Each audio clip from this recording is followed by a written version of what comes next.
Përshëndetje të gjithëve, kudo që jeni, selamu alejkum. Në Kur'an lexojmë ajetin Iqra bismi rabbike alladhi khalaq, që parafërsisht në shqip don të thotë lexo, recito, refero në emër të Zotit tënd që krijoi. Sipas shumicës së dietarëve islam, ky ajet ose këto ajete janë ajetet e para të cilët ju shpallën profetit të Allahut, të dërguarit të tij Muhammedit alayhi salatu wassalam. Por ajo që ne duhet të kuptojmë nga ky ajet i pari i shpallur në Kur'an, që fillon me fjalën Iqra, që do me thonë lexo ose referoju dikujt, refero, pra recito, dhe që ne duhet ta kuptojmë si një urdhër kuranor, hynor, që na vjen nga Allahu i plot fuqishëm, i cili na bën me dije se ne për ta kuptuar Kuranin dhe ajetet e tij duhet të bëjmë përpjekje, duhet që të përpiqemi ta studiojmë Kuranin dhe fjalët e Kuranit apo ajetet vargjet e Kuranit. Pra, kur fillojmë ta lexojmë, të mundohemi edhe ta kuptojmë, sepse të kuptuarit e Kuranit nuk është privilegj vetëm i dietarëve, por është urdhër, obligim i çdo muslimani dhe muslimaneje, çdo besimtari dhe besimtare, për aq sa Zoti, për aq sa Allahu na e ka mundsuar, ose ia ka mundsuar dikujt, ose ia ka lehtësuar që ta kuptoj Kur'anin, që ta kuptoj fjalën e tij kur ai apo ajo e lexon.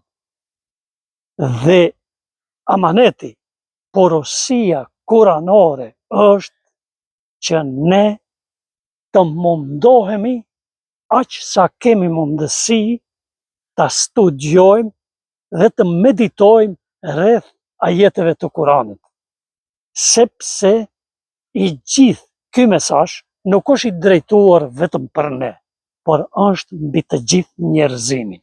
Pra askush nuk është i përjashtuar që të studiojë, që të mundohet që ta kuptoj Kuranin, qoftë ai nëse është besimtar musliman apo nuk është besimtar musliman. Pra, mesazhi kuranor për studimin rreth tij është i mbar njerëzor, është mbi gjithë njerëzimin. Nuk është i përcaktuar vetëm për ne muslimanët, por me siguri dhe sigurisht për ne besimtarët musliman është një obligim i veçantë, sepse ne si besimtar në luqet tona të përditshme ballafaqohemi me leximin, me recitimin e ajeteve të Kuranit, dhe ne si të tillë duhet edhe t'i kuptojmë. Ju e keni vërejt se ka shumë musliman ndër ne, të cilët e memorizojnë Kur'anin apo e mësojnë Kur'anin përmendesh, mirëpo nuk ka gati asnjë garë e cila organizohet rreth të kuptuarit të Kuranit. Ju mund të vëreni se ka gara plot që organizohen gati çdo vit, dhe gara ndërkombëtare bile për çka, në të cilët garrojnë recitues të Kuranit nga gjithë bota muslimane, dhe aty ata bëjnë gara se kush do e fitoj vendin e parë. Dhe në qoftë se e vëreni, nuk ka gara të posaçme pra që organizohen për ose rreth kuptimit të ajeteve të Kuranit. Kurani neve dhe profeti i Allahut Muhammedi alayhi salatu wassalam na mësojnë, na drejtojnë në drejtimin që të kuptojmë se dija nuk është diçka që mund të shprehet në një sasi, pra në një vëllim. Nuk është dije nëse ne nëpërmjet dijes paraqesim diçka shumë të madhe në sasi, por para së gjithash, dija duhet të jetë amanet, duhet të jetë porosi, e cila kalon nëpërmjet zemrës dhe e cila, pra, dija kjo të cilën ne dëshirojmë që ta arrijmë, shfaqet në çka? Në veprat tona, në punët tona. Dhe nëse ne ia dalim që këtë amanet, pra, ta kemi në harmoni me zemrën, me intelektin dhe me punët tona që i veprojmë, atëherë ja kemi dalë që të fitojmë diçka në dije.